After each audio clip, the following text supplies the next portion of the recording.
حسبنا الله ونعم الوكيل نعم المولى ونعم النصير أعوذ بالله السميع العليم من الشيطان اللعين الرجيم بسم الله الرحمن الرحيم الحمد لله رب العالمين والصلاة والسلام على رسوله الكريم وآله الطيبين الطاهرين المعصومين المظلومين الذين أذهب الله عنهم الرجس وطهرهم تطهيرا.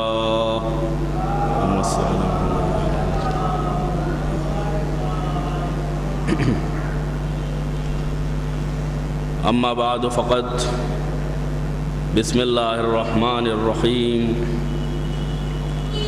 الحمد لله خالق الخلق باسط الرزق فالق الإصباح ذي الجلال والإكرام والفضل والإنعام الذي بعد فلا يرى وقرب فشهد النجوى تبارك وتعالى. مشہور و معروف دعائے افتتاح جو ہر شب ماہ مبارک رمضان میں پڑھی جاتی ہے، اس کا جملہ ہے کہ تمام تعریفیں اس اللہ کے لیے ہیں کہ جو مخلوقات کا خلق کرنے والا، پیدا کرنے والا ہے.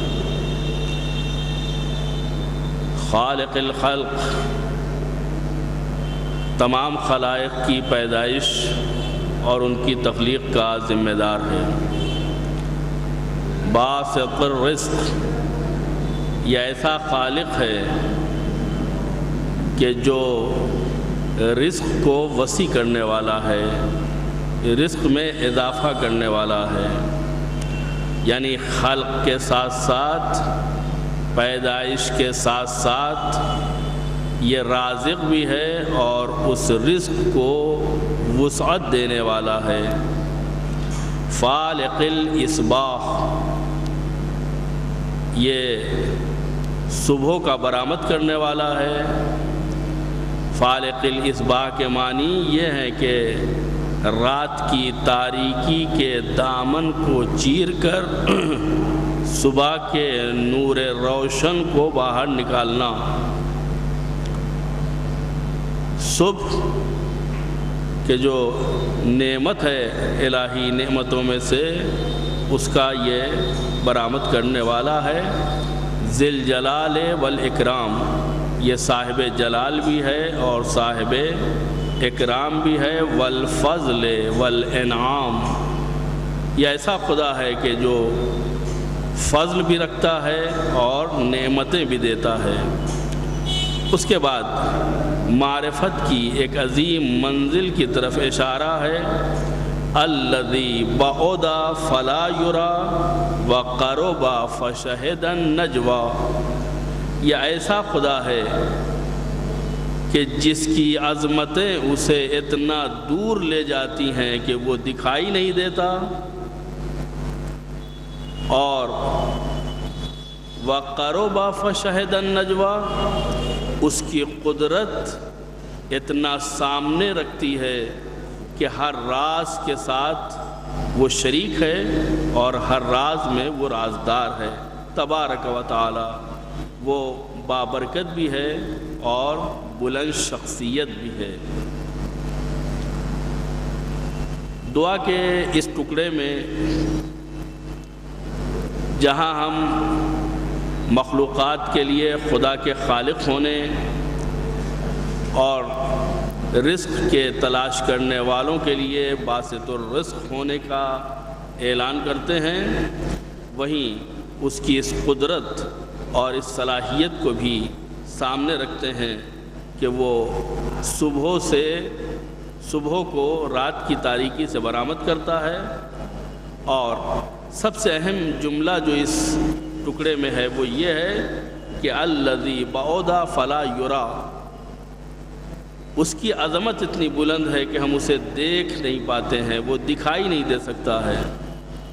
وقرب فشہد النجوى، اور اپنی قدرت کے ذریعے سے وہ اتنا نزدیک ہے کہ ہر راز کا رازدار ہے۔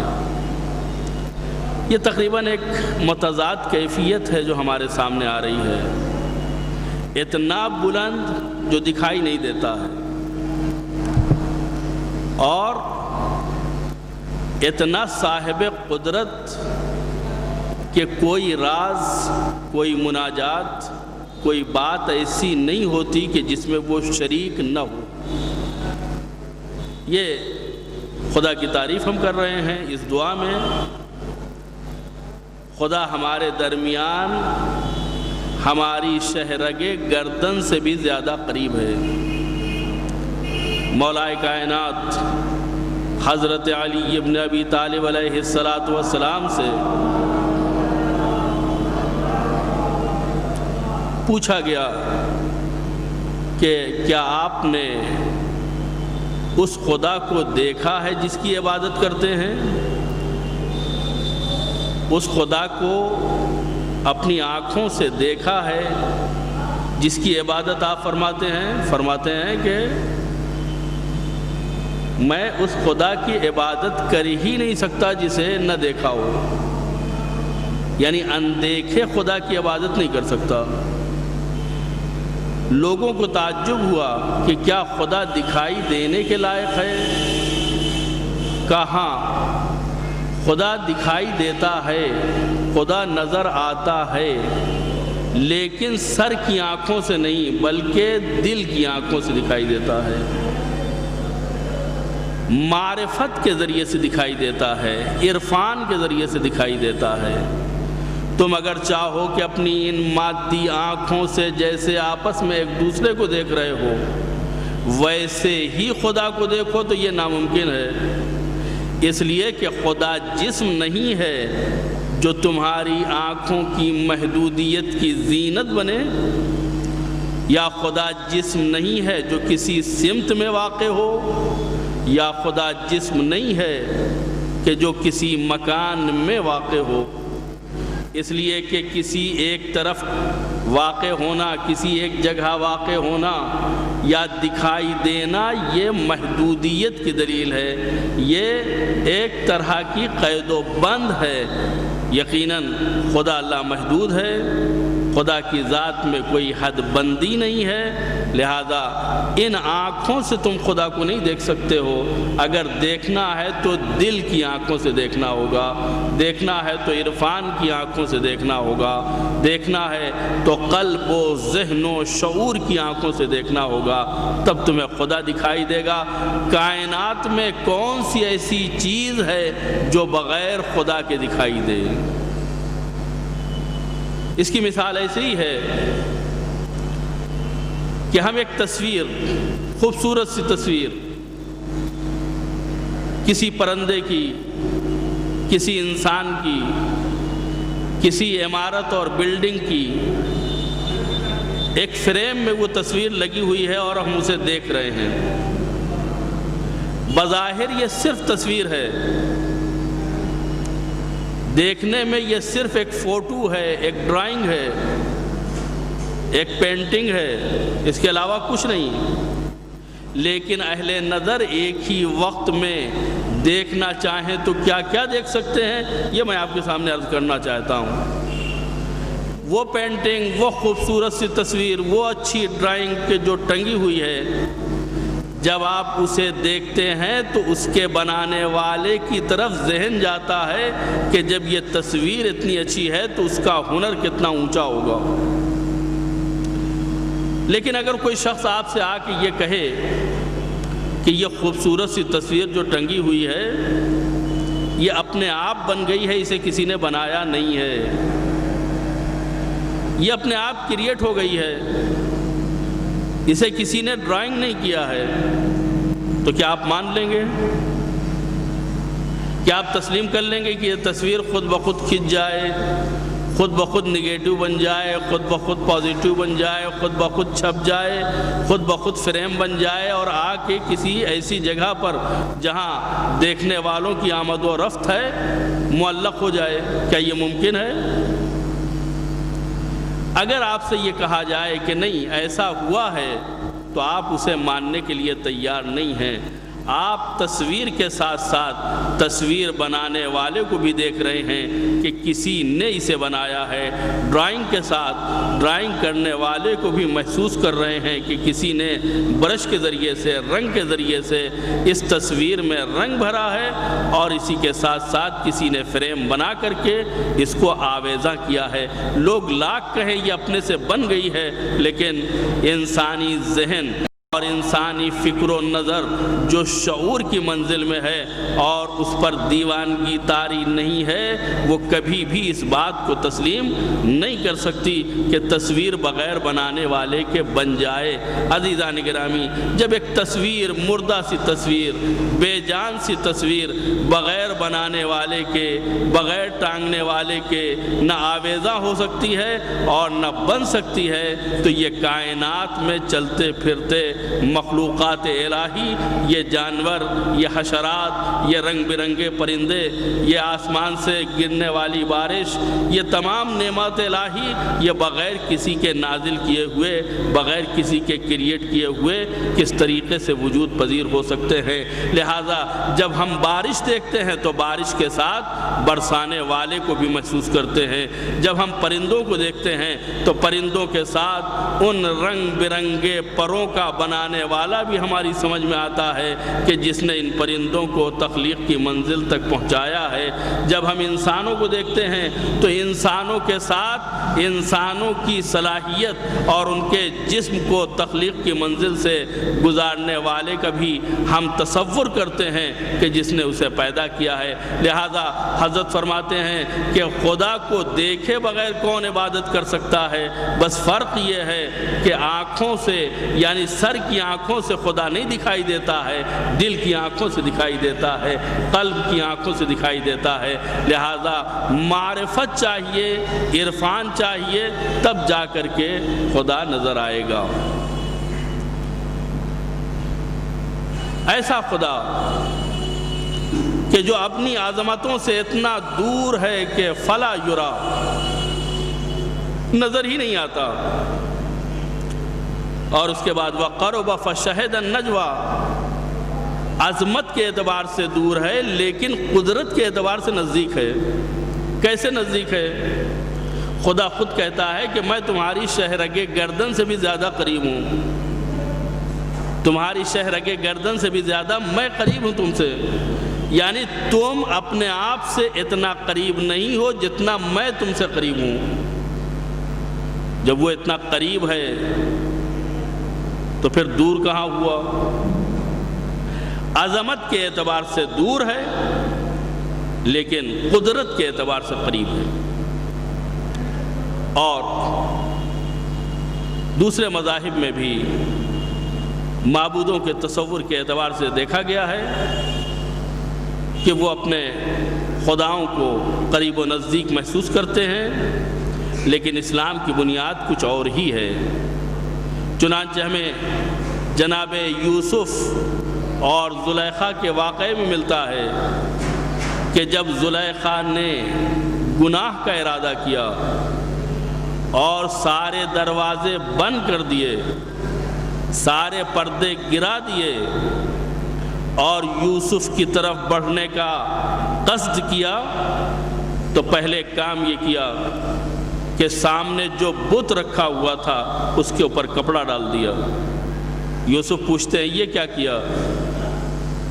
کہا مجھے شرم آتی ہے کہ میں کوئی کار خلاف یا کار گناہ اپنے خدا کے سامنے کروں، میں کوئی گمراہی والا کام، میں کوئی فعل حرام اپنے خدا کی نگاہوں کے سامنے کروں، لہذا میں نے بت کے سامنے بت کے چہرے کے اوپر کپڑا ڈال دیا ہے تاکہ یہ نہ دیکھ سکے۔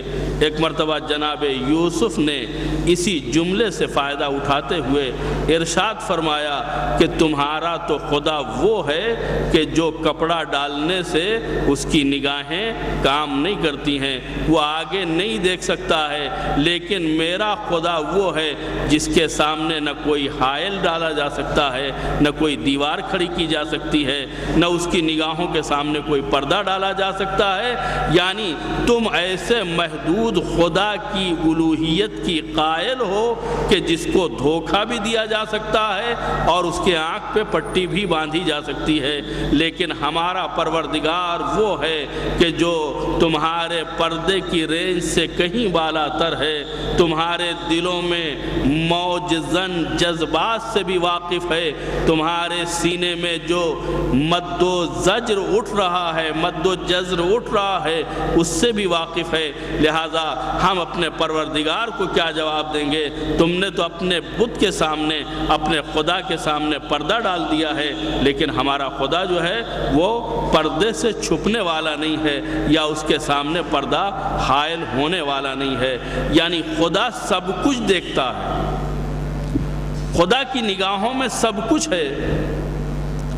اور اگر یہی تصور جو جناب یوسف علیہ السلام نے ایک انتہائی حساس موقع پر دنیا والوں کے سامنے پیش کیا کہ خدا پر پردہ نہیں ڈالا جا سکتا، خدا کو پردے کے پیچھے نہیں رکھا جا سکتا، خدا پردے کے پیچھے رہ کر کے دنیا سے ناواقف نہیں ہو سکتا، تو اگر یہ تصور اور یہ عقیدہ انسان کے دل میں گھر کر جائے کہ خدا کے سامنے کوئی چیز چھپی ہوئی نہیں ہے، خدا سے کوئی بات مخفی نہیں ہے، تو وہ آدمی جو اپنے جیسے انسانوں کو دیکھ کر کے گناہوں کی ہمت نہیں کرتا ہے، وہ اگر یہ تصور کر لے کہ انسان نہیں بلکہ انسانوں کا مالک ہمیں دیکھ رہا ہے، تو پھر اسے گناہ کرنے کی جرأت نہیں ہوگی، اسے گناہ کرنے کا حوصلہ نہیں ہوگا۔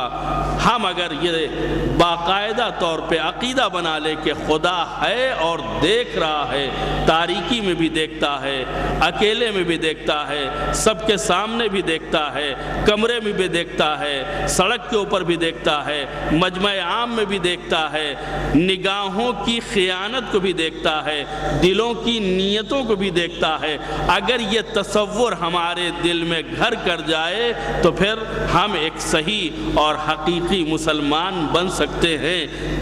اس وقت پھر ہم گناہ اس لیے نہ کریں گے کہ ہم خدا کے محضر میں ہیں، خدا کے سامنے ہیں اور خدا ہمارے گناہوں کو دیکھ رہا ہے۔ چنانچہ مولا کائنات نہج البلاغہ میں ارشاد فرماتے ہیں کہ تنہائی میں بھی گناہ کرنے سے بچو، اکیلے میں بھی گناہ کرنے سے بچو۔ انسان دوسروں کے سامنے کے مقابلے تنہائی میں گناہ پر جرأت رکھتا ہے، اگر کوئی سامنے ہے تو اس کی ہمت نہیں بڑھتی ہے گناہ کرنے کی، اگر لوگ دیکھ رہے ہیں تو اس کے اندر گناہ کا حوصلہ نہیں پیدا ہوتا، حتیٰ اگر ایک بچہ بھی سامنے موجود ہے تو انسان اس کا لحاظ رکھتا ہے اور اپنے ہاتھوں کو گناہوں سے آلودہ نہیں کرتا ہے۔ لیکن یہ بچہ بھی اگر سامنے سے ہٹ جائے تو اب یہ سمجھتا ہے کہ ہمیں کوئی نہیں دیکھ رہا ہے۔ یہاں پہ یہ سمجھنا کہ ہمیں کوئی نہیں دیکھ رہا ہے یہ خود غلطی ہے۔ جس معبود کو ہم اپنا خدا تصور کرتے ہیں، جس اللہ کو ہم اپنا معبود تصور کرتے ہیں، وہ خدا ہر وقت ہمیں اپنی نگاہوں میں رکھے ہوئے ہے، ہمارے ہر عمل کا نگراں، ہمارے ہر کام کا پاسدار، ہر کام اس کی محضر میں اور اس کی نگاہوں کے سامنے ہے۔ اگر واقعاً یہ عقیدہ پیدا ہو جائے کہ خدا ہمیں نہیں دیکھ رہا ہے تو شاید یہ کفر کی منزل تک پہنچ جائے کہ ہم خدا کے سامنے نہیں ہیں، یا خدا گویا محدود ہے جو پردوں اور حائلوں کے درمیان میں آ کر کے دیکھنے کے لائق نہیں رہتا۔ حضرت فرماتے ہیں کہ تنہائی میں بھی گناہ نہ کرو۔ یہ تنہائی میں گناہ کیوں منع کیا جا رہا ہے؟ اس کی وجہ یہ ہے کہ سب کے سامنے تو تم کر ہی نہیں سکتے ہو، یہ تم خود نہیں کرو گے، منع کرنے کی ضرورت نہیں ہے، لیکن تنہائی میں بھی گناہ نہ کرو۔ کیوں؟ اس لیے کہ جو حاکم ہے وہی گواہ ہے۔ کسی عدالت میں کسی جرم کو ثابت کرنے کے لیے گواہ کی ضرورت ہوتی ہے، حاکم الگ ہوتا ہے، گواہ الگ ہوتا ہے۔ لیکن اگر کوئی جج کے سامنے ہی گناہ کرے، حاکم کے سامنے ہی گناہ کرے، تو اب اس حاکم کو گواہ کی الگ سے ضرورت نہیں ہے، وہ خود ہی گواہی دے گا اور خود ہی فیصلہ دے گا، خود ہی سزا دے گا۔ لہذا خداوند عالم جو ہمارے ہر کام کے اوپر شاہد ہے اور حاضر اور ناظر ہے، ہم اس کے سامنے اگر گناہ کرتے ہیں تو بندے دیکھیں یا نہ دیکھیں لیکن خدا دیکھ رہا ہے۔ اور ایک بات یاد رکھیے گا کہ بندوں کے دیکھنے سے ہمارے اوپر اتنا اثر نہیں پڑتا ہے جتنا خدا کے دیکھنے سے ہوتا ہے، اس لیے کہ بندے خود ہماری طرح محتاج ہیں، نہ ان کے پاس جنت کی نعمت ہے اور نہ دوزخ کی سزا ہے۔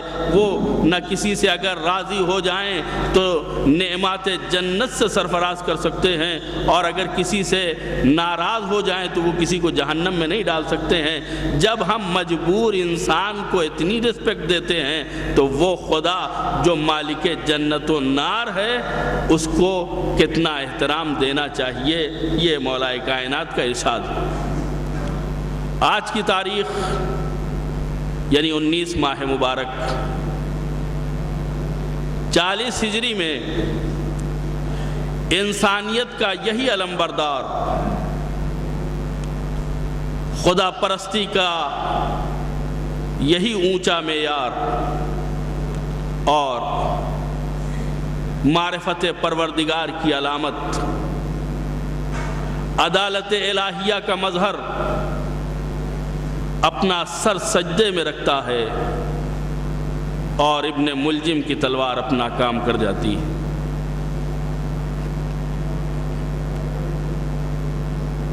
آپ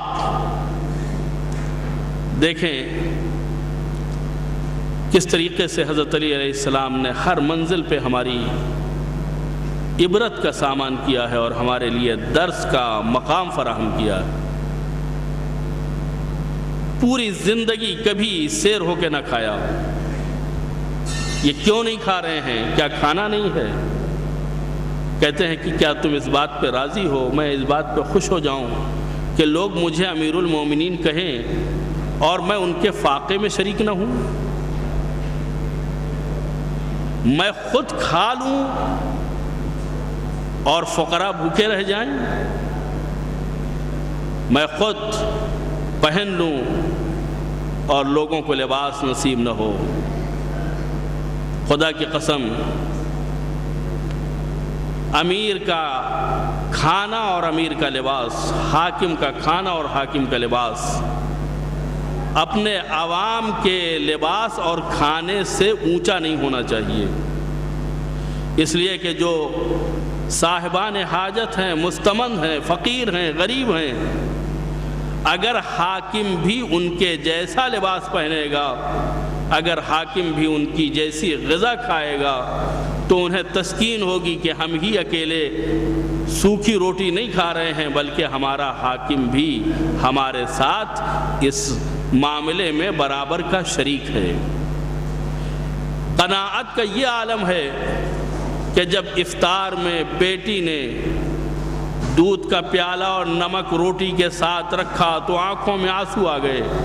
میری لال، کیا تم نے ایک دسترخوان پر کبھی 2 طرح کی غذائیں دیکھی ہیں کہ میں نے 2 طرح کی غذا ایک دسترخوان پہ کھائی ہو؟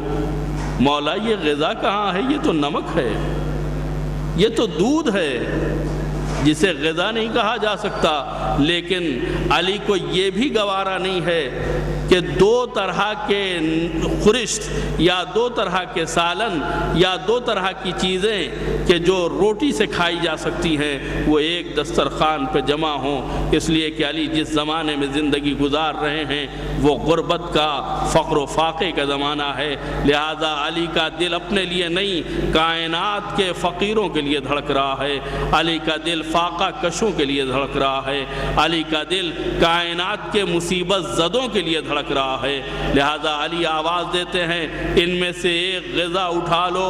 ام کلثوم نے نمک اٹھانا چاہا لیکن روک دیا، کہا نہیں نمک نہ اٹھاؤ، یہ دودھ اٹھا لو، اس لیے کہ اس دودھ کی ضرورت پڑے گی۔ عزیزو، نمک سے افطار کرنے والا آقا رات بھر شب قدر کے اعمال میں مصروف ہے اور اسی کے ساتھ ساتھ ایک بے چینی ہے۔ بے چینی کیسی بے چینی کہ کبھی صحن خانہ میں آتے ہیں، کبھی حجرے میں جاتے ہیں، چین نہیں ہے۔ بیٹی نے آگے بڑھ کے پوچھا کہ بابا آج آپ کی یہ کیا حالت ہے؟ کہا میری لال میں نے خواب دیکھا ہے، میں نے خواب میں دیکھا ہے کہ جبرائیل آسمان سے دو پتھر لے کر کے خانہ کعبہ کے اوپر نازل ہوئے ہیں اور انہوں نے ان دونوں پتھروں کو آپس میں ٹکرا دیا ہے، وہ دونوں چور چور باریک ذرے میں تبدیل ہو گئے اور اس کی خاک تمام گھروں میں پہنچ گئی۔ کہا بابا اس خواب کی تعبیر کیا ہے؟ کہا میری لال اگر یہ خواب سچا ہے تو اب تمہارے باپ کی زندگی کے زیادہ دن نہیں رہ گئے ہیں، میرے سر پہ ضربت لگے گی اور میں اس دنیا سے رخصت ہو جاؤں گا۔ بیٹی کے سامنے باپ کی شہادت کا تذکرہ، یقیناً دل بے چین ہو گیا ہوگا، دل میں اضطراب پیدا ہوا ہوگا، ام کلثوم نے کیسے سنا ہوگا۔ لیکن عزیزو ایک بات یہ سامنے ہے کہ باپ اپنے شہادت کا تذکرہ بیٹی کے سامنے کر رہا ہے، کہیں ایسا تو نہیں ہے کہ کسی نے آ کے شہادت کی خبر دی ہو، کسی نے آ کے شہادت کی خبر کے ساتھ ساتھ خیمے میں آگ لگائی ہو، کسی نے آ کے شہادت کی خبر دینے کے ساتھ ساتھ منہ پہ تماچے مارے ہوں، کسی نے خبر شہادت کے ساتھ ساتھ کانوں سے گوشوارے چھینے ہوں۔ آئیے کربلا میں دیکھیں ایک ننھی سی بچی ہے جس کا باپ اس سے جدا ہو گیا ہے، گھوڑا آیا ہے، ذوالجنا آیا ہے، باغیں کٹی ہوئی ہیں، زین ڈھلا ہوا ہے، ذوالجنا خون میں نہایا ہوا ہے، بیٹی نے آگے بڑھ کے ذوالجنا کے گلے میں باہیں ڈال دی، آواز دی تیری حالت سے تو مجھے پتہ چل گیا کہ میرا بابا شہید ہو گیا، میرا بابا زندہ نہیں ہے، لیکن اتنا بتا دے کہ میرے 3 دن کے بھوکے پیاسے بابا کو پانی ملا تھا یا پانی نہیں ملا تھا۔ یا جواد و ابی حل سقیا ابی ام قتل عطشانا، اتنا بتا دے کہ میرا بابا دم زیبو سے پانی سے سیراب کیا تھا یا نہیں سیراب کیا تھا۔ ابھی سکینہ کی گفتگو تمام نہیں ہوئی تھی، خیموں میں آگ لگا دی گئی، بیویوں کے سروں سے ردائیں چھین لی گئی، کانوں سے گوشوارے چھینے گئے، گالوں کے اوپر تماچے مارے گئے۔ سیعلم الذین ظلموا ای منقلب ینقلبون، انا للہ و انا الیہ راجعون۔ الہی بحق الزہراء و ابیہا و بعلہا و بنیہا وبحق الائمة التسعة الطاہرین من ذریة الحسین علیہ الصلاة والسلام فاستجب دعانا واقض حاجاتنا برحمتک یا ارحم الراحمین۔ پروردگارہ اس عظیم شخصیت اور پاکیزہ امام کے صدقے میں جس کے سر پر آج کے دن ضربت لگی ہے، پروردگارہ اس امام عظیم کے صدقے میں ہمارے گناہوں کو معاف فرما دے، پروردگارہ ہمارے قلیل اعمال کو قبول فرما، ہمیں اس وقت تک موت نہ دینا جب تک کہ تیری ذات اور ہمارے زمانے کا امام ہم سے راضی و خوشنود نہ ہو جائے۔ پرچم اسلام کو سربلند فرما، پرچم کفر و نفاق کو سرنگوں فرما، علماء اعلام اور مراجع کرام کی حفاظت فرما، اہل بیت کے چاہنے والوں کی حفاظت فرما، ان کی جان و مال عزت و ناموس کی حفاظت فرما، وہ کہیں بھی ہوں خصوصاً عراق میں ان کی بالخصوص حفاظت فرما۔ پروردگارہ پرچم کفر و نفاق کو سرنگوں کرتے ہوئے امام زمانہ کے ظہور میں تعجیل فرما، اور ہم سب کو ان کے اعوان و انصار میں شمار ہونے کی توفیق عنایت فرما۔ وصلی اللہ علی محمد وآلہ الطیبین الطاہرین المعصومین۔ آپ حضرات ایک سورہ فاتحہ جملہ مومنین و مومنات کے ساتھ سید منظور حسین ابن الطاف حسین کی روح کو ایصال فرما دیں۔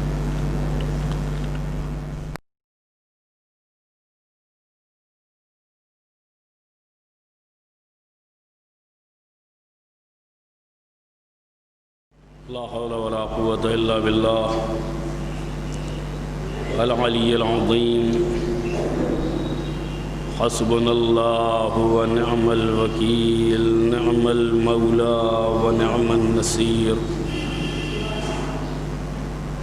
أعوذ بالله السميع العليم من الشيطان اللعين الرجيم۔ بسم الله الرحمن الرحيم۔ الحمد لله رب العالمين، والصلاة والسلام على رسوله الكريم وآله الطيبين الطاهرين المعصومين المظلومين الذين أذهب الله عنهم الرجس وطهرهم تطهيرا۔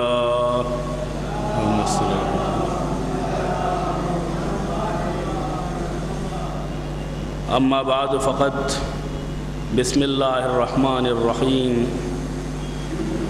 الحمد للہ الذی لیس له منازع یعادلہ ولا شبیہ یشاکلہ ولا ظہیر یعاضدہ، قہر بعزتہ الأعزاء وتواضع لعظمته العظماء، فبلغ بقدرته ما يشاء۔ مشہور و معروف دعائے افتتاح کے شرح و بسط کے سلسلے میں جو ہماری گفتگو ہو رہی تھی، آج اس کے اس ٹکڑے تک ہماری بحث پہنچی ہے کہ بندہ خدا کی بارگاہ میں اس کے تعلق سے اپنی معرفت اور اپنی شناخت کو بیان کرتا ہے۔ خدا کی بارگاہ میں عرض کرتا ہے کہ تمام تعریفیں اس اللہ کے لیے ہیں کہ لیس لہ منازع یعادلہ، اس کے ملک میں، اس کی سلطنت میں کوئی اس لائق نہیں ہے کہ اس سے جھگڑا کر سکے۔ ولا شبیہ یشاکلہ، کوئی ہم شکل نہیں ہے کہ جو اس کی ہم شبیہ بن سکے۔ ولا ظہیر یعاضدہ، کوئی ایسا مددگار نہیں ہے جو اس کی مدد کر سکے۔ قہر بعزتہ الأعزاء، تمام صاحبان عزت پر اپنی عزت کے ذریعے سے، اپنے وقار کے ذریعے سے وہ غالب ہے۔ وتواضع لعظمتہ العظماء، اور اس نے تمام صاحبان عظمت کو اپنی عظمت و جلالت کے ذریعے سے اپنے سامنے جھکایا ہے۔ فبلغ بقدرتہ ما یشاء، اپنی قدرت کے ذریعے سے وہ تمام امور انجام دیتا ہے جو چاہتا ہے۔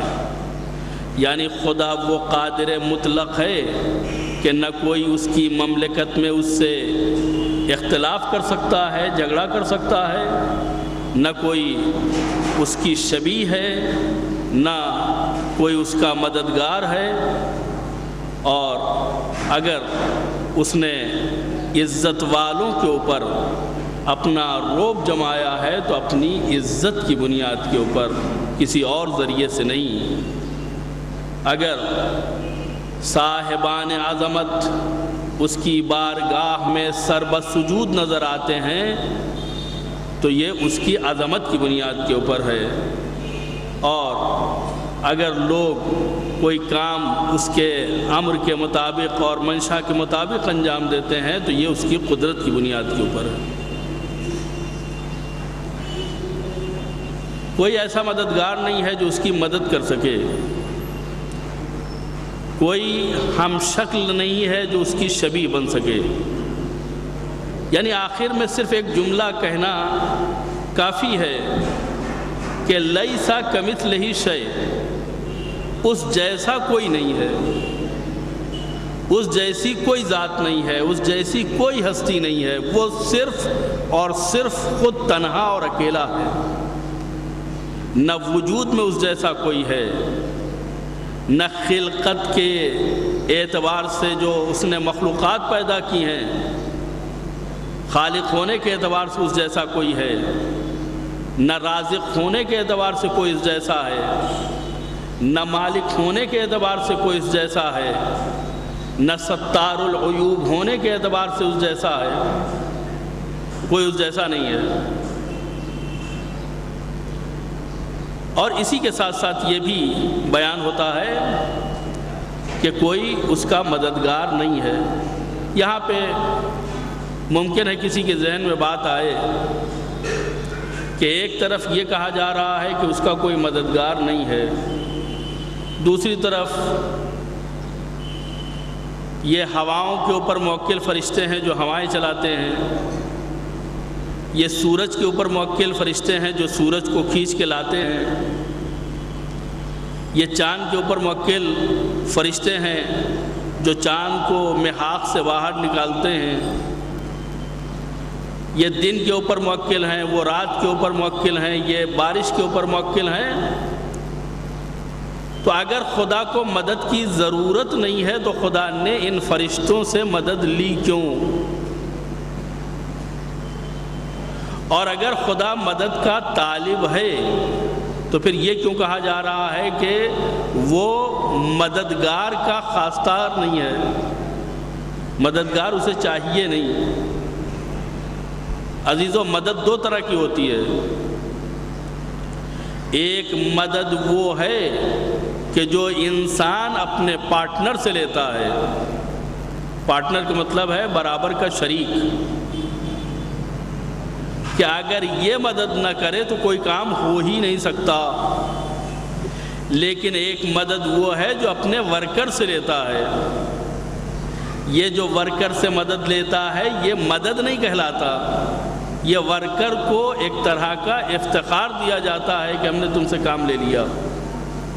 یعنی خدا کو ورکر کی مدد کی ضرورت نہیں ہے، یہ ورکر کو خداوند عالم نے مدد لے کر کے سرفرازی عنایت کی ہے اور انہیں سربلند کیا ہے۔ یعنی خدا کو ضرورت نہیں ہے، خدا نے انہیں افتخار دیا ہے۔ اس کی مثال ایسی ہی ہو سکتی ہے جیسے عبادت۔ خدا کو ہماری عبادت کی ضرورت نہیں ہے، لیکن خدا نے ہمیں عبادت کی اجازت دے کر کے گویا ہمارا مرتبہ اونچا کیا ہے، اپنا ہمیں بندہ بنا لیا ہے، اپنا ہمیں عبد بنا لیا ہے۔ تو خدا کو اگرچہ ہماری عبادت کی ضرورت نہیں ہے، لیکن یہ عبادت خود ہمارے لیے ضروری ہے، لہذا وہ ہم سے مطالبہ کرتا ہے۔ فرشتے مستقل نہیں ہیں، فرشتے ورکر ہیں، خدا کے سامنے، خدا کی قدرت کے سامنے کھڑے نہیں ہوتے ہیں کہ یہ کام خدا کر سکتا ہے اور یہ کام ہم بھی کر سکتے ہیں۔ نہیں، فرشتے جو بھی کام کرتے ہیں وہ خدا کے حکم سے کرتے ہیں۔ انبیاء جو بھی کام کرتے ہیں وہ خدا کے حکم سے کرتے ہیں۔ اوصیاء اور ائمہ جو بھی کام کرتے ہیں وہ خدا کے حکم سے کرتے ہیں۔ تو خدا کے حکم سے کیا جانے والا کام خدا کا کام ہے۔ جس طریقے سے ایک کمپنی کوئی پروڈکٹ تیار کر کے بازار میں بھیجتی ہے تو پورا عملہ اور پورا مینجمنٹ کام کرتا ہے، تب جا کر کے وہ چیز سامنے آتی ہے۔ یہ نہیں کہا جاتا کہ ان ورکروں نے مینیجر کی مدد کی ہے یا کارخانے والے کی مدد کی ہے، نہیں، یہ ایک سسٹم بنایا ہے، اور اس سسٹم کا تقاضا یہ ہے کہ سب ہاتھ میں ہاتھ دے کر کے اس پروڈکٹ کو آگے بڑھائیں اور اس کو لوگوں تک پہنچائیں۔ لہذا کسی کے اوپر یہ احسان نہیں ہے۔ اسی طرح اگر خداوند عالم نے فرشتوں سے کوئی کام لیا ہے تو یہ فرشتوں سے مدد نہیں لی ہے، بلکہ فرشتوں کا مقام اور ان کی منزلت میں اضافہ کیا ہے، یعنی خدا نے اس قابل سمجھا ہے کہ ان سے کام لیا جا سکے، خدا نے اس لائق سمجھا ہے کہ ان کو کوئی ذمہ داری سونپی جا سکے، ورنہ سارے عظیم لوگ اس کے سامنے سر جھکائے ہوئے ہیں، سارے عزت دار اس کی عزت کے مقابلے میں جھکے ہوئے ہیں۔ وہ جو کچھ کرنا چاہتا ہے اپنی قدرت کی وجہ سے کر سکتا ہے اور کرتا ہے۔ اس کے بعد آگے جملہ ہے الحمدللہ الذی یجیبنی حین انادی ویستر کل عورت وانا عاصی۔ تمام تعریفیں اس اللہ کے لیے ہیں کہ جب اسے پکارا جاتا ہے تو وہ جواب دیتا ہے۔ وَيَسْتُرُ كُلَّ عَوْرَةٍ وَأَنَا عَاصِيهُ، اور وہ ہر عیب کو چھپاتا ہے جب کہ میں اس کا گناہ کرنے والا ہوں، اس کی معصیت کرنے والا ہوں۔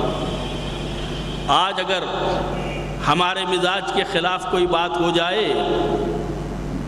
کوئی ایسی گفتگو یا کوئی ایسی سچویشن آ جائے کہ جو ہمیں پسند نہیں ہے، تو ساری صمیمیت ایک طرف رکھی جائے گی، ساری دوستی ایک طرف رکھی رہ جائے گی، ہم اسے ننگا کرنے کی کوشش کریں گے، اس کے سارے عیب کھول کر کے لوگوں کے سامنے بیان کر دیں گے۔ لیکن کتنا عظیم ہے وہ پروردگار کہ اس کی معصیت کرنے والے، اس کی نافرمانی کرنے والے ناچیز بندے اس کے سامنے اکڑتے ہیں، لیکن وہ کسی کے راز کو دوسروں کے سامنے فاش نہیں کرتا۔ وَيُعَظِّمُ النِّعْمَةَ عَلَيَّ فَلَا أُجَازِيهُ، اس نے کتنی عظیم نعمتیں ہمارے وجود سے متعلق کی ہیں جس کا ہم بدلہ نہیں دے سکتے ہیں۔ فَكَمْ مِن مَوْهِبَةٍ حَنِيَّةٍ قَدْ أَعْطَانِي، کتنی عظیم اور خوشگوار نعمتیں ہیں جو اس نے ہمیں عطا فرمائی ہیں۔ وَعَظِيمَةٍ مَخُوفَةٍ قَدْ كَفَانِي، اور کتنی خوفناک چیزیں تھیں جس سے اس نے ہمیں بچا کے رکھا ہے۔ وَبَهْجَةٍ مُونِقَةٍ قَدْ أَرَانِي، کتنے حسین اور نظر فریب منظر تھے جو اس نے ہمیں دکھائے ہیں۔ اس لیے کہ اچھی آواز کان کی غذا ہے، اسی طریقے سے اچھا منظر یا آنکھوں کی غذا ہے، حسین منظر آنکھوں کی غذا ہے۔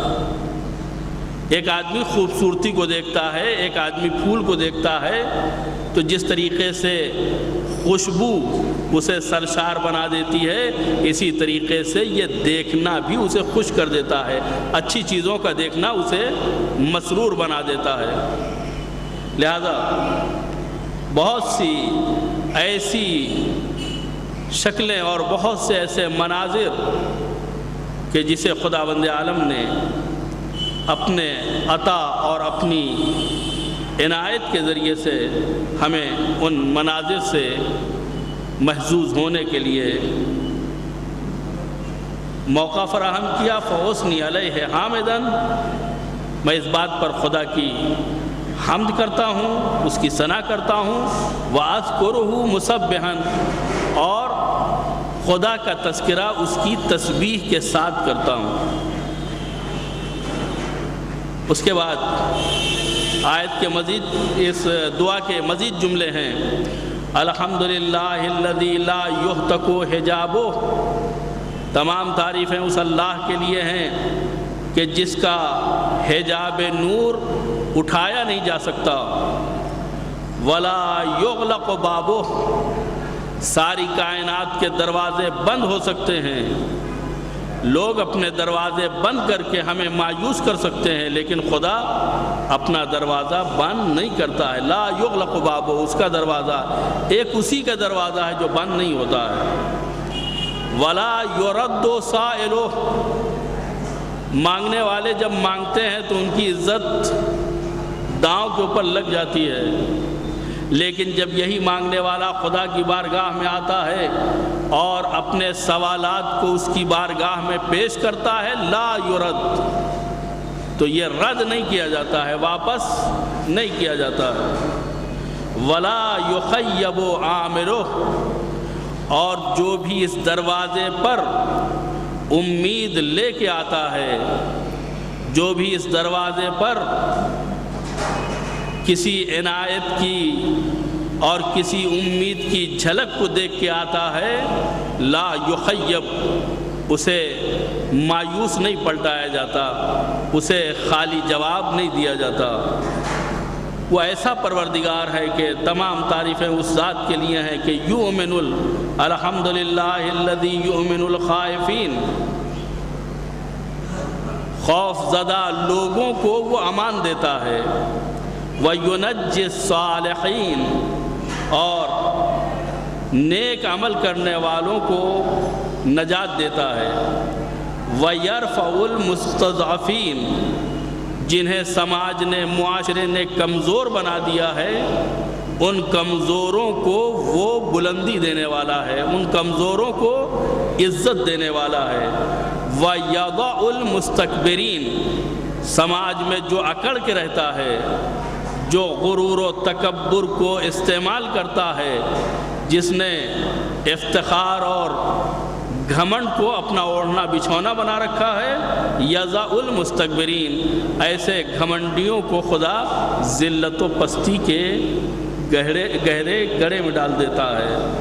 وَيُهْلِكُ مُلُوكًا وَيَسْتَخْلِفُ آخَرِينَ، وہ عام لوگوں کو نہیں مارتا ہے، وہ صرف عام لوگوں کو موت کے گھاٹ نہیں اتارتا ہے۔ یہلک ملوکن، وہ بادشاہوں کو ہلاک کرتا ہے، اور صرف ہلاک نہیں کرتا اس لیے کہ اگر کوئی اپنی جگہ سے ہٹ جائے تو نظام درہم برہم ہو جائے گا، لہذا یستخلف آخرین، بادشاہوں کو ختم کرتا ہے، ہلاک کرتا ہے، اور اس کی جگہ پہ دوسرے بادشاہوں کو لاتا ہے۔ خدا جن صفات کا مالک ہے، ہم اس کی بارگاہ میں وہ تمام صفتیں عرض کرتے ہیں۔ وَالْحَمْدُ لِلَّهِ قَاسِمِ الْجَبَّارِينَ، تمام تعریفیں اس اللہ کے لیے ہیں کہ جو سماج میں جبر و تشدد کرنے والوں کی کمر توڑنے والا ہے۔ مبیر الظالمین، لوگوں کو اپنے ظلم کا نشانہ بنانے والوں کو تباہ و برباد کرنے والا ہے۔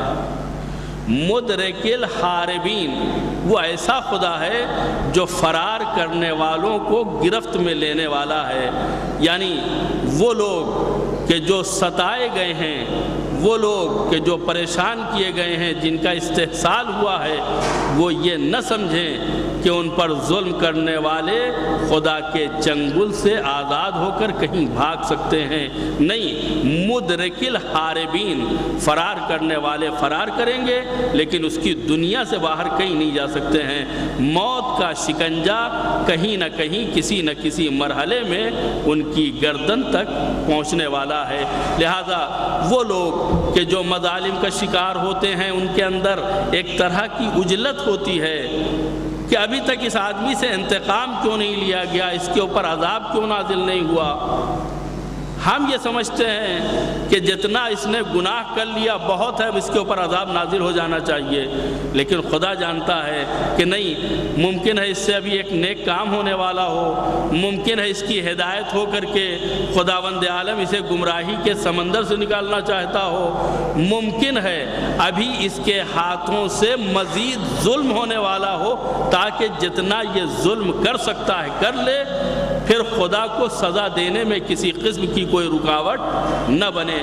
یعنی جب ظلم کرو تو دل کھول کر کے کرو، تاکہ جب خدا سزا دے تو وہ سزا بھی دل کھول کر کے دے سکے۔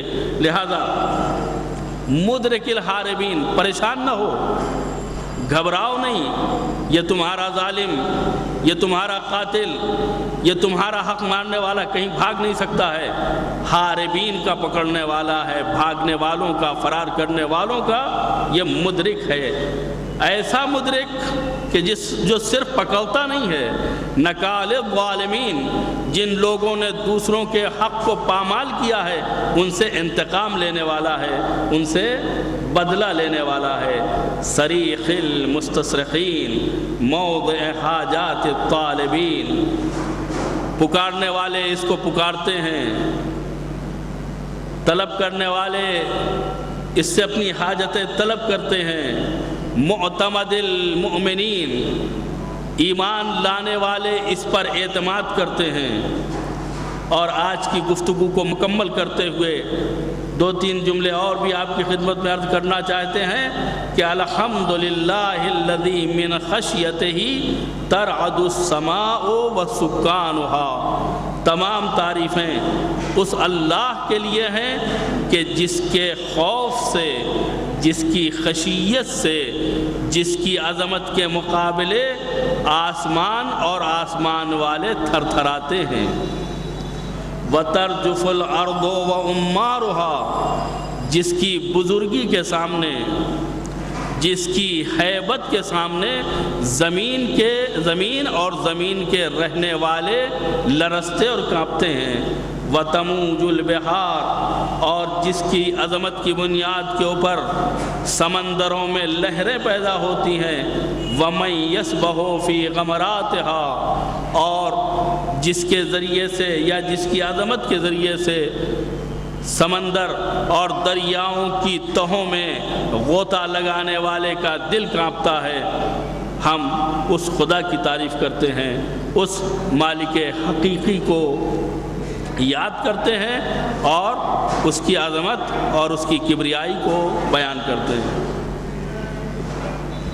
جتنی بھی ہماری گفتگو ابھی تک دعا کے ذیل میں ہوئی ہے، آپ نے دیکھا کہ خدا ظالمین کو پسند نہیں کرتا ہے، ظالمین سے انتقام لینے والا ہے۔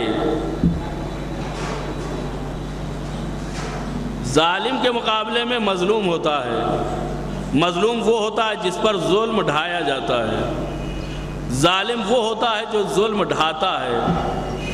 خدا مظلوم کا ساتھی ہے، ظالم کا ساتھی نہیں ہے۔ اسلام مظلوم کا ساتھی ہے، ظالم کا ساتھی نہیں ہے۔ اور نہ صرف یہ کہ اسلام کی تعلیم یہ ہے کہ ظلم نہ کرو، بلکہ اسلام نے ہمیں اس بات پہ آمادہ کیا ہے کہ نہ تم دوسروں پر ظلم کرو اور نہ اپنے آپ کو ظلم کے لیے دوسروں کے سامنے پیش کرو، اس لیے کہ ظلم کو خندہ پیشانی کے ساتھ سہنا، خوش دلی کے ساتھ سہ جانا، یہ خود ظلم کو بڑھاوا دینا ہے، ظلم کی پرورش کرنا ہے۔ اسلام ظلم کو بھی برداشت نہیں کرتا اور ظالم کو بھی برداشت نہیں کرتا۔ تم دوسروں کے اوپر ظلم نہ کرو، اس لیے کہ تم ظالم بنو گے، دوسرا مظلوم بنے گا، اور دوسرا تمہارے اوپر ظلم نہ کر سکے، اس لیے کہ تم جب تک مظلوم نہ بنو گے دوسرے کی ہمت نہیں پڑ سکتی ہے ظلم کرنے کی، یا وہ ظالم بن ہی نہیں سکتا جب تک کہ تم ظلم سہنے کے لیے اپنے آپ کو پیش نہ کرو۔ اس کا مطلب کیا ہوا؟ یعنی ظالم معاشرے میں جو ظلم انجام پذیر ہو رہا ہے وہ صرف ظالم کی وجہ سے نہیں بلکہ مظلوم کے ظلم سہنے کی وجہ سے بھی ظلم ہو رہا ہے۔ اگر مظلوم ظلم سہنا بند کر دیں تو ظالم کس کے اوپر ظلم کریں گے؟ لہذا جس طریقے سے ظالم کو اجازت نہیں ہے کہ وہ ظلم کرے، اسی طریقے سے مظلوم کو اجازت نہیں ہے کہ وہ اپنے آپ سے ظلم کو دور کرنے کی طاقت رکھتے ہوئے، اپنے آپ سے دفاع کی طاقت رکھتے ہوئے ظلم کو سہے، اس لیے کہ ظلم سہنا یہ ظالم کی مدد کرنا ہے۔ مثلا ایک ظالم بادشاہ، ایک ظالم حاکم، ایک ڈکٹیٹر ایک مومن کو قتل کرنا چاہتا ہے، اس ظالم کو حق حاصل نہیں ہے کہ ایک مومن کیا ایک چیوٹی کو بھی اذیت پہنچائے۔ اس کو اس بات کی پرمیشن نہیں ہے کہ کسی مخلوق پروردگار کا حق چھینے یا اسے ستائے۔ لیکن اگر یہ ظالم کسی کی گردن مارنا چاہتا ہے تو یہ مظلوم سے کہتا ہے اپنی گردن بڑھاؤ تاکہ ہم تلوار چلائیں۔ تلوار چلنے کے لیے اپنی گردن بڑھاؤ۔ اب اگر یہاں پر مظلوم ظالم کے کہنے سے اپنی گردن بڑھا دیتا ہے تو یہ ظلم کی مدد ہے اور اپنے قتل میں خود مظلوم شریک ہے۔ یعنی یہ تھوڑی سی بھی مدد جو ایک لحظے کے لیے اس نے کی، تھوڑا سا گردن آگے بڑھا دی یا گردن آگے بڑھانے کی نیت سے آگے بڑھ گیا، یہ گناہ کبیرہ ہے، خودکشی ہے۔ ممکن ہے کوئی کہے یہ گردن آگے بڑھائے یا نہ بڑھائے، وہ بہرحال تلوار چلائے گا اور اسے ختم کر دے گا۔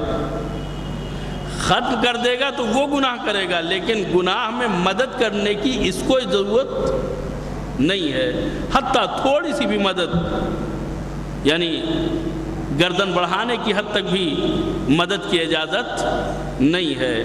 چنانچہ مولا کائنات حضرت علی ابن ابی طالب علیہ السلام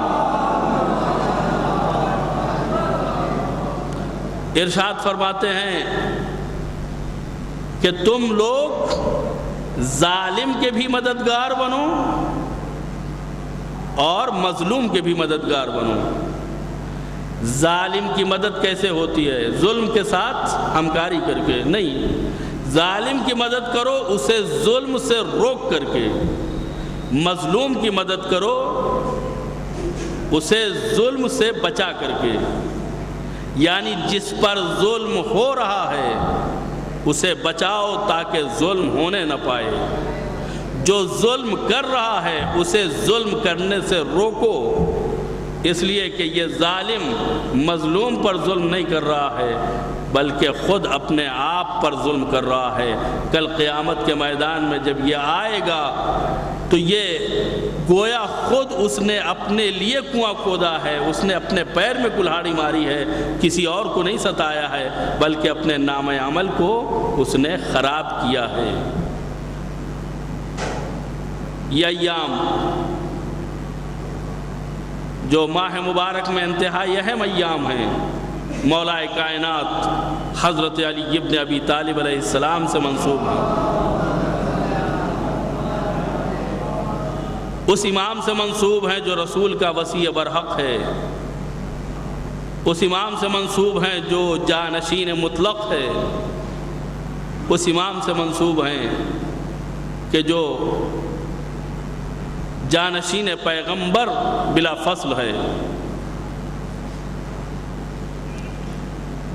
امام کے اوپر کتنے مظالم ہوئے یہ آپ تاریخ میں دیکھ سکتے ہیں۔ علی نے ظلم کے خلاف احتجاج کیا، ظلم سہا نہیں ہے۔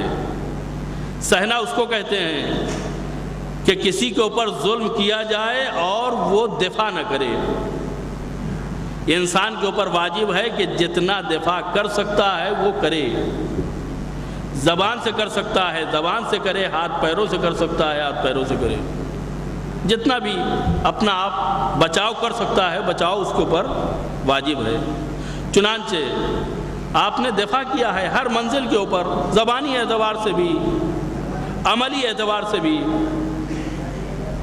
آپ پوری تاریخ پڑھیں اور اس زمانے کے ظلم کا اگر اندازہ کرنا ہے تو میں بہت ہی کم وقت میں ایک بات آپ کے سامنے عرض کر کے اپنی گفتگو کو مکمل کرنا چاہتا ہوں، تاکہ آپ کو اندازہ بھی ہو جائے کہ کیسے حالات تھے، کیسے مرحلے تھے۔ پیغمبر کی وفات کے بعد 75 دن کی روایت ہو یا 90 دن کی روایت ہو، دونوں اعتبار سے صدیقہ طاہرہ کی شہادت پہلے ہوئی ہے اور مولا کائنات نے انہیں دفن کیا ہے رات کی تاریکی میں، اور دفن کرنے کے بعد قبر کا نشان مٹا دیا ہے۔ سوال یہ پیدا ہوتا ہے کہ دفن ہونے والا کون ہے، دفن کرنے والا کون ہے، مدینے کے باشندے کون ہیں، خوف کس سے ہے، اور یہ خوف جا ہے یا بے جا ہے؟ مدینے میں اصحاب کے علاوہ کوئی نہیں ہے، صحابہ کرام کے علاوہ کوئی نہیں ہے، مسلمانوں کے علاوہ کوئی نہیں ہے۔ رسول کی اکلوتی اور چہیتی بیٹی رات کی تاریکی میں دفن کی جاتی ہے، مسلمانوں کو خبر بھی نہیں ہوتی ہے۔ کیا یہ لمحہ فکریہ نہیں ہے مسلمانوں کے لیے کہ رسول کی بیٹی دفن ہو گئی اور کسی کو پتہ تک نہیں چلا؟ وہ دفن میں شریک کیوں نہیں ہوئے؟ علی نے ان کے قبر کی نشان کو مٹا کیوں دیا؟ ممکن ہے کوئی کہے کہ چونکہ انہیں خطرہ تھا اور یہ خطرہ صحیح نہیں تھا، لیکن ہم خود علی کی زندگی میں دیکھتے ہیں آنے والی رات جو 21ویں کی رات ہے، جس کی سحر کو ہمارے اور آپ کے سر سے ولایت و امامت کا سایہ اٹھ گیا اور ہم شرعی اعتبار سے یتیم ہو گئے۔ اس میں آپ دیکھیں مولا کائنات اپنے تدفین کے سلسلے میں ارشاد فرماتے ہیں کہ جب مجھے دفن کر چکنا تو ہماری قبر کا نشان مٹا دینا۔ مدینے میں بھی قبر کا نشان مٹایا گیا اور علی نے مٹایا۔ کوفے اور نجف میں بھی علی کی متعدد قبریں کھودی گئیں اور سارے نشان مٹائے گئے تاکہ مسلمانوں کو صحیح قبر کا پتہ نہ چل سکے۔ سوال یہ پیدا ہوتا ہے کہ وہ کون سا خطرہ تھا جس کی بنیاد کے اوپر مولا کائنات نے فاطمہ کی قبر کا نشان مٹایا تھا اور اپنی قبر کے نشان کو مٹانے کے لیے اپنے وصیت والوں کو اور وصی حضرات کو آپ نے وصیت کی تھی۔ یعنی مسلمانوں سے اس بات کی توقع تھی کہ وہ قبر کو کھود کر کے جس میں اطہر کو نکال کر کے توہین کرنے والے ہیں، لہذا فاطمہ کی قبر بھی چھپائی گئی اور علی کا مزار بھی آنکھوں سے پنہا رکھا گیا۔ عزیزو یقین نہ آتا، لیکن جنت البقیع کے انہدام کے بعد سامرہ کی عمارت اور روضے کے منہدم کرنے کے بعد یقین ہو گیا کہ واقعاً اگر انہیں 1000 سال کے بعد 1400 سال کے بعد اتنی دشمنی ہے کہ جو مزارات کی دیواروں کو گرانے کے لیے تیار ہیں، مزارات کے گنبد کو گرانے کے لیے تیار ہیں، وہ اگر جسم اطہر کو پا جاتے تو کتنی بے حرمتی اور کتنی بے عزتی کرتے۔ اور ہم نے اس زمانے میں بھی دیکھا ہے جو بعد میں کلمہ پڑھ کے مسلمان ہو گئے، وہی جب جناب حمزہ کی شہادت کا سبب بنتے ہیں تو ان کے اعضاء و جوارح کو کاٹ کے اپنے گلے میں ہار پہنتے ہیں۔ کہنے کو یہ مسلمان ہیں لیکن ان کے دل میں، ان کے سینے میں دل نہیں ہے، پتھر ہیں جس کا مظاہرہ کر رہے ہیں۔ انہی کی اولاد نے علی اور آل علی کے ساتھ جو سلوک کیا ہے وہ انتہائی نازیبا اور غیر انسانی ہے۔ پروردگارہ، آل محمد کو مظالم کا نشانہ بنایا گیا، آل محمد کو مصائب کا نشانہ بنایا گیا، ان کو چین سے نہ رہنے دیا گیا، ہر منزل کے اوپر انہیں ستایا گیا۔ ان کی مظلومی کا واسطہ ان کی بے بسی اور بے کسی کا واسطہ پروردگارہ ہمارے گناہوں کو اور ہماری خطاؤں کو، ہماری معصیتوں کو بخش دے۔ پروردگارہ ہمارے قلیل اعمال کو قبول فرما، کثیر گناہوں کو معاف فرما۔ پروردگارہ آج کی آنے والی شب قدر میں ہمیں اعمال شب قدر انجام دینے کی توفیق عنایت فرما، اور ہمارے اعمال کو قبولیت کا شرف عنایت فرما۔ قلب نازنین امام زمان کو ہم سے راضی و خوشنود فرما، اور ہمیں اس وقت تک موت نہ دینا جب تک کہ تیری ذات اور ان کی ذات ہم سے راضی و خوشنود نہ ہو جائے۔ وصلی اللہ علی محمد وآلہ الطیبین الطاہرین۔ آپ حضرات ایک سورہ فاتحہ جملہ مومنین و مومنات کو ایصال فرما دیں۔